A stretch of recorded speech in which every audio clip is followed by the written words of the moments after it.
So let's do everyone's favorite subject and the most common question of all, which is, how do you do realistic long hairs? And I've drawn up a little happy graph for you. So long hairs consist of three basic patterns and another type of pattern. So the one thing you don't want to do is this. Draw a bunch of straight hairs. Symmetrical hairs, see? Straight, symmetrical hairs. And you have that pattern there where it just doesn't look realistic. And the reason is because all the hairs are going the same direction.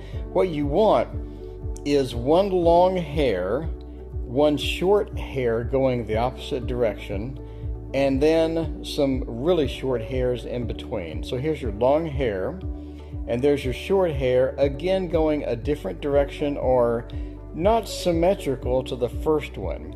I mean, it doesn't have to be exactly like this. The second hair needs to not go the exact direction of the first one. And then you have a little curly Q, right? So you have a little, what that is either a clump of hair or a tangled hair. So you want to mix and match these. You want to have some really long flowing hairs, and then you want to have some shorter hairs, and then some really short hairs. And mixed into that, you want to have some hairs with a little ball at the top or a little clump at the top, and I'll show you those in a minute. So let's first look at the different types of colors that you're going to put in there. The biggest mistake I see people make is they'll get one color and try to make hairs out of it, and it looks terrible. You need three colors. You need a mid-tone, you need your dark, and you need your light. So look at the sample that I've already done here. You have your dark, then you have your light, and then you have your middle ground, and you have a combination of these hairs, see, like this. So you see, like the dark hairs will come in one direction, the middle ground or the mid-tone hairs will go in another direction, so you have a nice combination. Now obviously you don't want the hairs to go every which way and be random. You want it to be all going one direction but not flowing exactly the same pattern. So you can see here I have a lot of pencils just for drawing these hairs, and that's important because the more colors you can have, the better it's going to look. So at a minimum we have our mid-tone right here. So this is a mid-tone, so soft pencil, and then we have our dark, and then we have our light. So you can use more than three, but three would be a minimum. So let's install a few longer hairs with a shorter hair in between, as you can see here. So we have our longer hairs sort of just establish this. And now we're coming in the opposite direction. And now we're going and having shorter hairs and a mix of longer hairs, then a little curly Q in between them. And right here you have like a clump of hairs, and here you have a clump of hairs, and it's going. So it already looks good, and I've only used one color. Now here's the magic. You come in with these other colors, and don't override the hairs you just made. You want to go in between them. And you see, I'm not making a whole hair. Sometimes I'm just coloring in the gap between the light hairs. So that's critical, that you don't always need to make hairs. Sometimes you can color in the gap in between the hairs to give it that 3D look. So you can see there, I didn't make a hair, I just colored in the gap. And what that represents is the shadow underneath the hair, right? So if you have a dog or cat's hair, and he has long flowing hair, it's going to cause a shadow to be underneath some of those clumps of hair, and you want to get that in here, and that will give you your photorealism. So just remember, you have the shadow, and then you have the real hair. You have another hair going sort of in a different direction, and then you have your three colors. So you can use up to probably like 5 colors and keep your realism, but you want to be careful with that, right? don't want to use 10 different colors. It doesn't look like that. You want to make sure to look at your subject. How many colors do you see there? If you see a brown, maybe you can get different browns, like a desaturated brown, a saturated brown, just sort of mix it up. It doesn't all have to be the same brown. So here you go. You see that little curly Q? Long hair, shorter hair, curly Q. Long hair. Now we're going to get the hairs with the big clump at the top. It looks like a clumpy hair. So here we go. Get our base down. You see that clump? Get some clumps in there, man. The clumps make it real. The shadow in between makes it real. If you remove the clumps, if you remove that shadow, it looks terrible. You see, look at that. I'm just getting a little bit of that shadow in there with my midtones.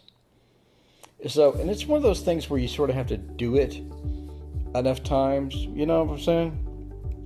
You just get it and you make a mistake. You get it, you make another mistake. You get it, you make another mistake until you fully understand what it is. Just remember, long hair, short hair, curly Q. Remember to have hairs with a thick base. Remember to put your shadows in. See, look at that. There's some shadows. And I don't just do all shadows. I mix those shadows underneath the clumps of hair with the long hair, with the short hair. So long hairs. There's your little tip there. Look at that. So you got your tip. And what that represents is a clump of hair with a single hair coming out of it, right? So you have your tip and then a single hair coming out. So let's do some of those. That's going to give it the real nice realism right here. Look at that. So you got a clump, and that's what happens in nature, right? A cat doesn't have perfect hair like somebody brushed it all day, right? Unless you go into like a cat show or a dog show or something. But like in reality, you have clumps of hair. Here, let's make a clump. Get a clump here and there. There we go. Look at that. Now that makes it look real. That gives you that nice 3D look. So let's go over it again. Long hair, go the opposite direction and have a curly Q. And mix and match those, right? Long hair, curly Q, long hair, short hair, curly Q, long hair. Mix them up. So here we go. So we have long hair, curly Q, long hair, or short hair, a clump, short hair, long hair, short hair, long hair, short, long hair,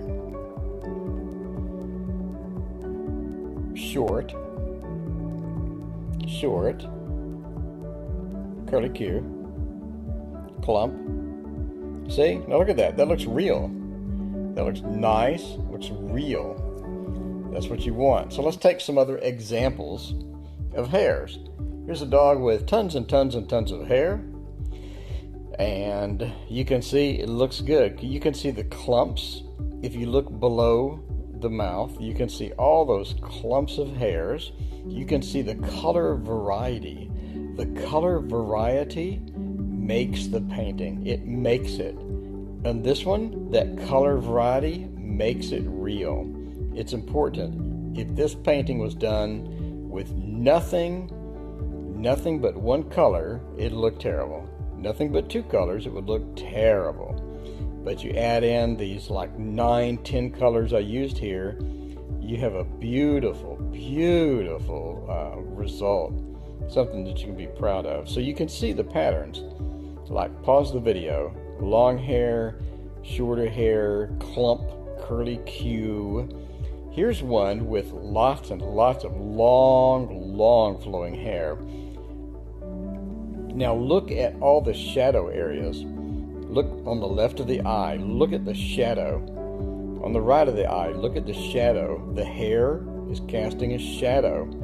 Instead of doing a little shadow there, I made a really big shadow because that's what I saw in the drawing, right? So then you look down, you can see shadows, long hair, short hair, opposite direction, curly Q, clumps, clumps, clumps, and you put it all together, you have nice flowing hair. Now this does not have as many colors as the previous one, which was a mistake. If I had to do this over again, I would put more color variety in here. So if you see brown, when I say color variety, if you see brown, put different types of brown. Okay, here we go. Here's the perfect scenario. This was probably about 20 different colors just to make this painting. So you got long hair, lots and lots of shadows. This one, the reason this one looks so good is because on the right hand side of the ear, all those shadows, the shadows, man, it really gives it that 3D look. Very, very critical. So, try it out. You're gonna have to play with it. I mean, there's not really a formula that I can tell you that's gonna make you perfect at it. You're just gonna have to play with it.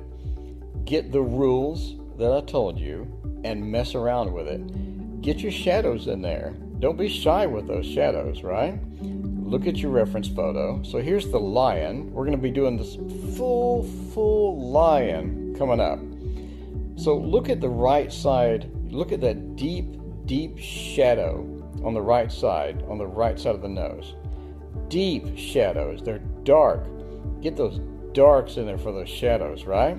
And then you have the bright highlight hairs at the top. And it's not individual hairs, 1, 2 hair, it's clumps of hair. Look at it.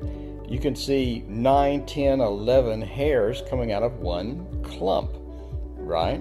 And that's because your shadows, your lights, your color variety make it come to life. So break out your pastel pencils and just mess around and erase it. If you don't like it, mess around some more. But if you use the combination that I showed you, you will have magic on your hands. I mean, some of the pictures that I've shown here are just photorealistic, and you can achieve the same thing. There's no magical tool set. It's just technique. And this is one of those techniques that you're going to have to practice and practice and practice. Most of the stuff that I've taught you so far is not that difficult, but this is. I mean, this is something that's going to take some time. Short hairs are just going to be dots and dashes. That's easy, right?